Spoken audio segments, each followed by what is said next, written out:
السلام علیکم ورحمۃ اللہ وبرکاتہ۔ عزیزان ملت اسلامیہ، آج ہم آپ کی بارگاہ میں سرکار محمود غزنوی اور ایک غریب کا ایک عجیب واقعہ پیش کر رہے ہیں، سماعت فرمائیں۔ سیدنا سرکار محمود غزنوی رضی اللہ تعالیٰ عنہ کا دربار لگا ہوا تھا، اور اس دربار میں بہت بڑے اللہ کے ولی بھی موجود تھے، قطب ابدال بھی موجود تھے۔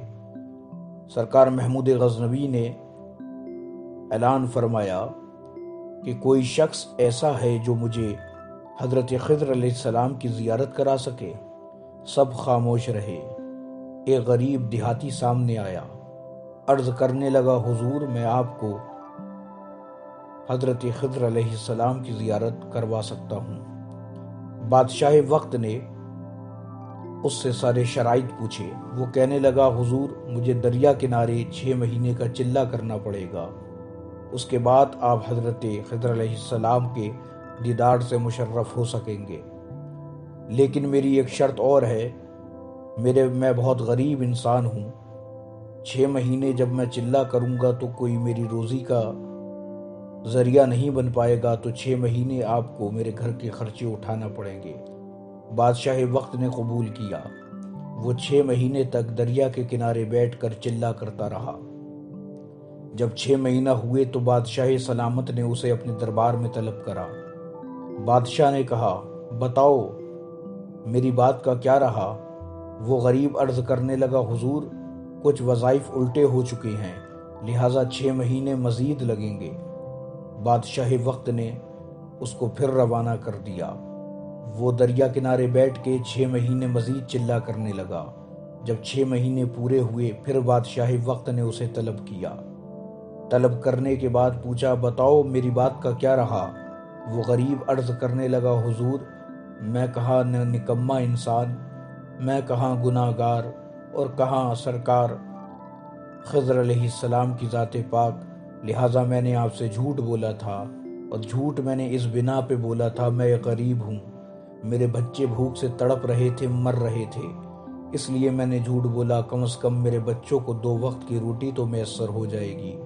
بادشاہ وقت نے اپنے وزیر سے کہا، وزیر بتاؤ اس شخص کے ساتھ کیا کیا جائے؟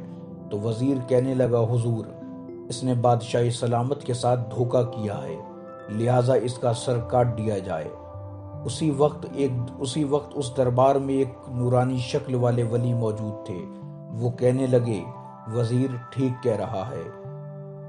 پھر حضرت محمود غزنوی نے دوسرے وزیر سے کہا، بتاؤ اس شخص کے ساتھ کیا کرا جائے؟ تو دوسرا وزیر کہنے لگا، اسے کتوں کے آگے ڈال دیا جائے تاکہ اس کا درد اور بڑھ جائے اور یہ تڑپ تڑپ کے مرے۔ جیسے ہی اس نے یہ کہا کہ کتوں کے آگے ڈال دیا جائے، وہی نورانی شکل والے بزرگ کھڑے ہو گئے، عرض کرنے لگے، وزیر نے ٹھیک کہا۔ پھر محمود غزنوی نے اپنے چہیتے غلام حضرت ایاز سے کہا، ایاز تم بتاؤ اس کے ساتھ کیا کیا جائے؟ ایاز کہنے لگا، بادشاہ سلامت اسے معاف کر دیا جائے، کیونکہ بادشاہ سلامت یہ غریب ہے اور اس کے بچوں کو آپ نے روزی دی ہے، کھانا دیا ہے، لہٰذا اگر یہ جھوٹ بھی بولتا ہے تو اس کے جھوٹ بولنے سے آپ کی بادشاہت پہ کوئی فرق نہیں آتا۔ جیسے ہی حضرت ایاز نے یہ جملہ کہا، وہی نورانی شکل کے بزرگ کھڑے ہوئے، کہنے لگے، ایاز ٹھیک کہہ رہا ہے۔ بادشاہ سلامت نے اس بزرگوں کے جملے پہ غور دیا، عرض کرنے لگے، اے بزرگ، جب پہلے وزیر نے کہا کہ گردن کاٹ دی جائے تب بھی آپ نے کہا کہ وزیر ٹھیک کہہ رہا ہے، جب دوسرے وزیر نے کہا کتوں کے آگے ڈال دیا جائے پھر بھی آپ نے کہا وزیر ٹھیک کہہ رہا ہے، اور جب ایاز نے کہا اسے معاف کر دیا جائے اب آپ کہہ رہے ہیں ایاز ٹھیک کہہ رہا ہے، ماجرا کیا ہے؟ تو وہ بزرگ مسکرانے لگے، کہنے لگے، بادشاہ سلامت جو پہلے وزیر نے کہا اسے کاٹ دیا جائے وہ قوم کا کسائی ہے، لہٰذا کسائی کا کام ہی ہوتا ہے سر اتارنا، تو اس نے اپنے کام کے مطابق جواب دیا، اپنی نسل کے مطابق جواب دیا، لہٰذا اس نے صحیح جواب دیا۔ اس لیے میں نے کہا کہ وزیر صحیح کہہ رہا ہے۔ اور دوسرا وزیر جب کھڑا ہوا اس نے کہا اسے کتوں کے آگے ڈال دیا جائے، تو اس کا باپ ایک بادشاہ کے گھر میں کتوں کو نہلانے کا کام کیا کرتا تھا، کتوں سے شکار کیا کرتا تھا، لہٰذا اس نے اپنی باپ کی روش پہ قائم رہ کر یہ کہا کہ اسے کتوں کے آگے ڈال دیا جائے۔ غلطی اس کی نہیں ہے، غلطی آپ کی ہے کہ آپ نے ایک کتے نہلانے والے کے بیٹے کو اپنی وزارت پہ رکھا، اور لہٰذا جب ایاز نے کہا اسے معاف کر دیا جائے تو بادشاہ سلامت سنو، ایاز ایک سید زادہ ہے، ایاز ایک سید زادہ ہے، اور سید زادوں کی تاریخ یہ ہے وہ اپنا خاندان کربلا کے میدان کے اندر کٹا دیتے ہیں لیکن دشمن کو معاف کر دیتے ہیں۔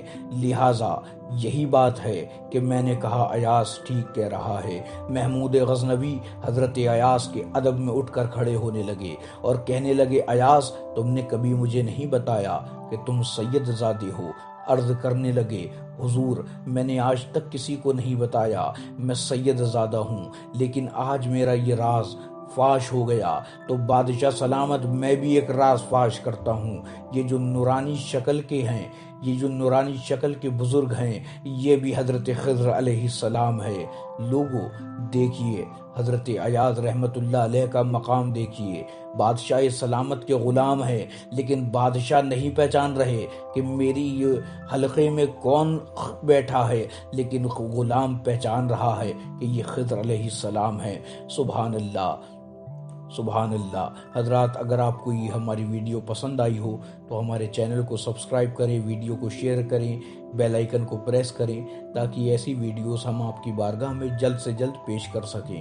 السلام علیکم ورحمۃ اللہ وبرکاتہ۔